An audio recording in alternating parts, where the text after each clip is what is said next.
Iyak man, napakasakit tanggapin ang katotohanan. Paano kami? Lahat to ng aking mga credential, mga IDs, lahat to, namas at pati yung pera namin nasunog. Kaya wala kami nasalba ni baro po namin, wala. Nauwi sa wala ang lahat ng naipon at pinaghirapan ng retired teacher na si Marcelina Pineda nang lamunin ng apoy ang bahay nila sa Barangay Poblasyon, Paumbong, Bulacan. Ang masaklap nito, nasunog din ang 3 bahay ng kanyang kamag-anak. Kasama na rito ang 76 anyos niyang kapatid na nasawi sa sunog.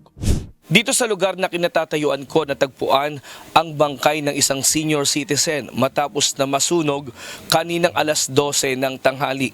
May kukunin sana siyang mahalagang bagay doon sa kanyang bahay, pero natrap siya at hindi na nakalabas sa kanyang bahay. Kaya natrap na siya. Kukuhanin niya ay pera sa simbahan.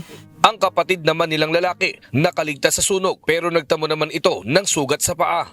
Napakabilis yun ang pangyayari. Kumalat na agad. Yung pasok ko namin sa bahay, dumila na rin sa kabilang bahay. Ala na, hindi na maampat. Hindi mo na kayang tagalan eh. Yun yung daylight. Sumunod yung hagdan. Oras na sumunod yung natadyak ako. Sa drone shot na kuha ng isang concerned citizen, kitang-kita ang makapal na usok at paglamo ng apoy sa 4 na bahay na nasunog na yari sa light materials. Umakyat sa first alarm ang sunog. Mabuti na lang at dinadamay ang istasyon ng bumbero at health center ng Paumbong na katabi mismo ng nasunog ng mga bahay. Mahirap pong i-penetrate.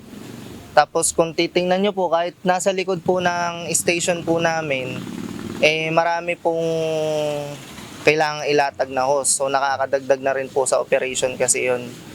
So hindi na po ganun kalakas yung bigay po ng tubig.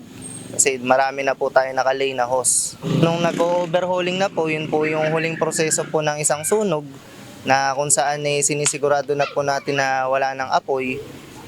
Doon po lumitaw na meron nga po tayong isang casualty.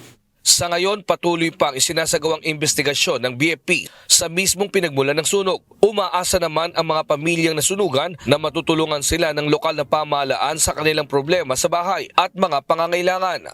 Nestor Torres, UNTV News and Rescue. Diyos ang aming sandigan, serbisyo publiko ang aming pinahahalagahan.